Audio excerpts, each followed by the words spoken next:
La liberté. On sait que les États-Unis sont très endettés. On veut couper un peu, là. Est-ce qu'on va couper dans le financement du ICE, Luc? Écoute, ça fait partie des différents leviers qu'on actionne à l'occasion. Donc, encore une fois, c'est devenu le psychodrame et même maintenant, on y a droit souvent plus qu'une fois par année. Donc, bras de fer entre républicains et démocrates autour du budget, puis il y a toujours la question du plafond de la dette qui n'est jamais très loin. Cette fois-ci, donc, un des arguments qu'ont invoqué les démocrates et c'est intéressant, une partie des républicains pour ne pas entériner le budget qui est sur la table présentement, c'est le budget du Homeland Security. Donc, c'est la sécurité nationale. Et la sécurité nationale, ben, c'est ce qui, finalement, gère aussi la fameuse police frontalière, le fameux ICE. Donc, est-ce qu'on va reconduire les budgets tels qu'ils sont là? Est-ce qu'on va hausser les budgets ou plutôt couper les budgets? Donc, cette fois-ci, en tout cas, on voulait s'assurer de passer un message à l'administration Trump. On aura deviné que ce n'est pas que le budget, qu'il y a une question politique là-dedans, que c'est la valse politique autour de la gestion de la police frontalière au Minnesota. Mais ce qui est intéressant, donc je le disais, c'est qu'il y a des républicains qui sont intéressés par ce que proposent les démocrates dans ce cas-ci. Est-ce qu'on va aller jusqu'au bout? Est-ce qu'on va s'opposer à Donald Trump jusqu'au bout? Je suis pas prêt à dire qu'on va faire ça, mais assurément, pour plusieurs républicains, les deux décès qu'il y a eu, qui sont survenus aux mains ou sous les balles donc du ICE, ça a été peut-être pas un point de non-retour, mais ça a été, on est prêt à mettre notre pied à terre et officiellement, publiquement, à s'opposer à tout le moins sur ce dossier-là au président Trump. Et on a reproché à certains républicains de laisser aller Trump sans contrôle, sans intervention, que les législateurs du Congrès n'effectuaient pas leur boulot, qui est celui le pouvoir législatif d'avoir le dernier mot dans certains dossiers, comme les tarifs. Donc, cette fois-ci, ben, en tout cas, c'est au moins un argument de négociation fort et pas que pour les démocrates.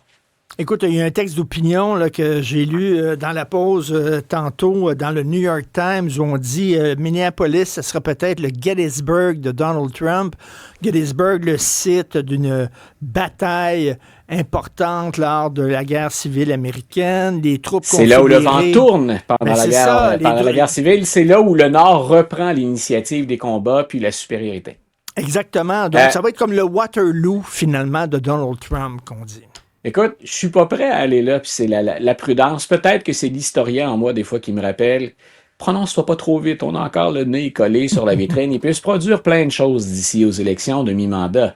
Mais clairement, pour une rare fois, le fait que je souligne que les républicains réagissent, ça montre bien qu'on a enregistré que le jeu politique, parce qu'il y a un jeu politique qui se joue au Minnesota, Donald Trump le joue maladroitement et les conséquences sont gérées plus ou moins habilement aussi.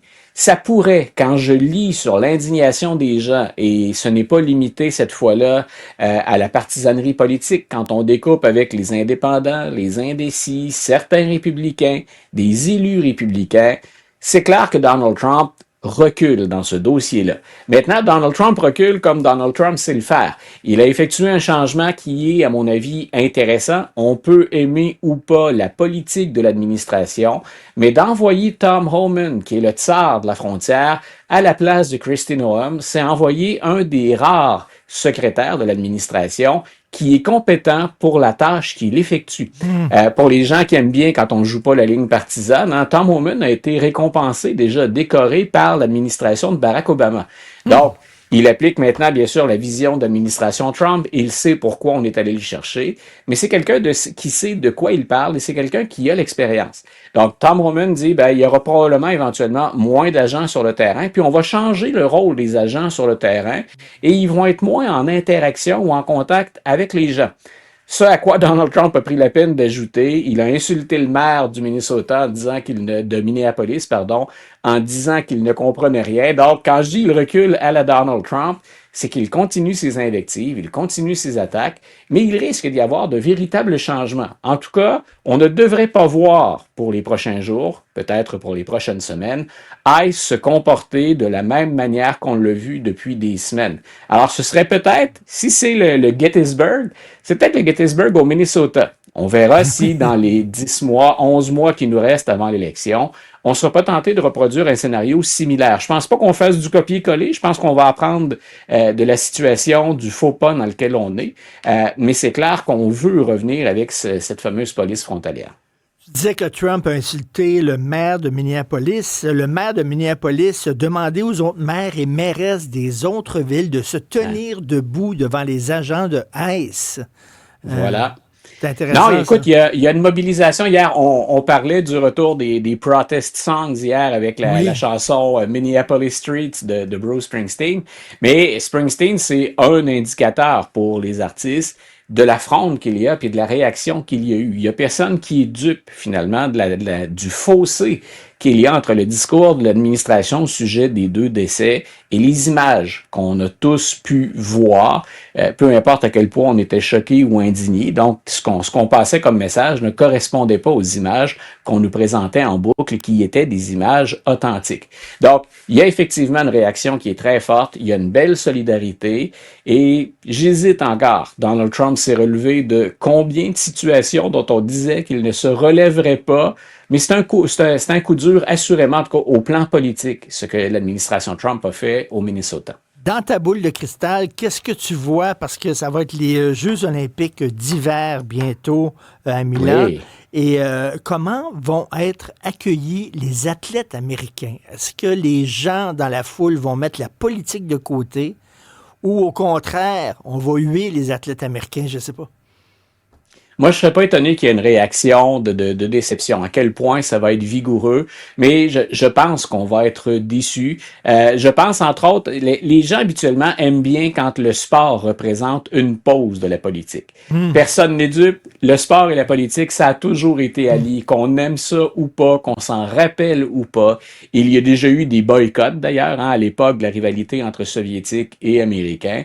Je m'attends pas à un accueil très, très chaleureux. Puis, les pays européens, qui sont ceux qui ont été, dont le poil est hérissé par le discours et l'attitude de l'administration Trump, je les imagine mal applaudir à tout rompre les Américains.